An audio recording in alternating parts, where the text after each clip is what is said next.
ಯಾರು ಆರ್ ಅಶೋಕ್ ಅವರು ಮೊದಲು ಅವ್ರದ್ದು ಕುರ್ಚಿ ಉಳಿಸ್ಬೇಕು ಹೇಳ್ರು.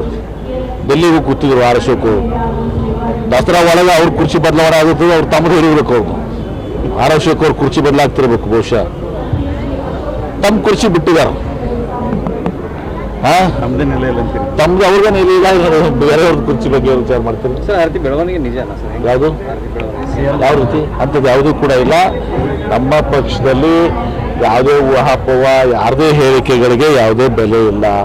ನಮ್ಮ ಪಕ್ಷದಲ್ಲಿ ಇವತ್ತು ದಿವಸ ಏನೇ ಇದ್ರು ಕೂಡ ಅದು ಹೈಕಮಾಂಡ್, AICC ಅಧ್ಯಕ್ಷರು ಮಲ್ಲಿಕಾರ್ಜುನ್ ಖರ್ಗೆ ಅವರು, ಶ್ರೀಮತಿ ಸೋನಿಯಾ ಗಾಂಧಿ ಅವರು, ರಾಹುಲ್ ಗಾಂಧಿ ಅವರು ಮತ್ತು ನಮ್ಮ ಕಾಂಗ್ರೆಸ್ ವರಿಷ್ಠರಿದ್ದಾರೆ, CWC ಇದೆ, ಅವರೆಲ್ಲ ಕೂಡ ಕಾಲಕ್ಕೂ ನಿರ್ಧಾರ ಮಾಡ್ತಾರೆ. ಹೀಗಾಗಿ ಯಾರದೇ ಹೇಳಿಕೆಗಳು, ಮಾಧ್ಯಮದ ಹೇಳಿಕೆಗಳು, ವೈಯಕ್ತಿಕ ಹೇಳಿಕೆಗಳು, MB ಪಾಟೀಲ್ ಹೇಳಿಕೆ ಯಾವುದು ಕೂಡ ಏನು ಅದರಿಂದ ವಿಶೇಷ ಅರ್ಥ ಕಲಿಸಲಿಕ್ಕೆ ಸಾಧ್ಯ ಇಲ್ಲ. 2.5 ವರ್ಷದ ಕರಾರಾಗಿತ್ತು.